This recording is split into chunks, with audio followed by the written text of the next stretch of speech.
Asian cup বাছাইকে সামনে রেখে বাংলাদেশ অনূর্ধ্ব-23 দলের বাহরাইনে 12 দিনের প্রস্তুতি ক্যাম্প। মূল পর্বের আগে বাছাইয়ের আগে মাঠের প্রস্তুতিতে বাড়তি সংযোজন বাহরাইন অনূর্ধ্ব-23 দলের বিপক্ষে দুটি প্রস্তুতি ম্যাচ।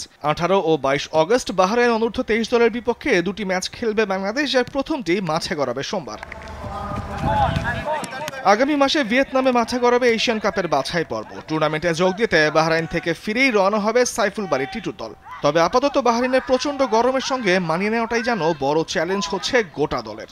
কালকে আমাদের প্রথম ফ্রেন্ডলি ম্যাচ বাহরাইনের সাথে, তো আমাদের টিমের প্রিপারেশন অনেক ভালো। আর এখানে ওয়েদারের একটু প্রবলেম ছিল, তো আমরা 3-4 দিনের ট্রেনিং সেশনে আমরা এটা অ্যাডজাস্ট করে নিছি। তো আশা করি আমাদের কালকে একটা ভালো রেজাল্ট হবে। অ্যাডাপশন সেশনের পর ট্যাকটিক্যাল সেশনে ব্যস্ত সময় পার করেছে গোটা দল গেল 2 দিন। বাহরাইন প্রতিপক্ষ হিসেবে শক্ত, তবে তাদের বিপক্ষে ভালো করলে আসরের সেরার প্রস্তুতিটা নেওয়া সম্ভব বলে বিশ্বাস কোচ সাইফুল বারী টিটুর। কালকের যে ম্যাচ আমাদের এটা একটা বড় অপরচুনিটি আমি মনে করি।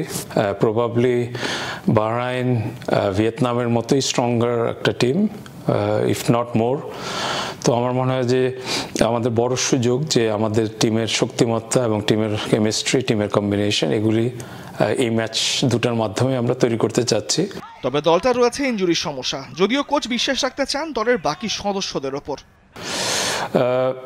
মোরসালিন সম্ভবত এই ম্যাচে খেলবে না, ওর একটু ইনজুরি ছিল আবাহনীর ম্যাচ থেকে। তো তারপরেও যারা আছে অন্যান্য সবাই আছে।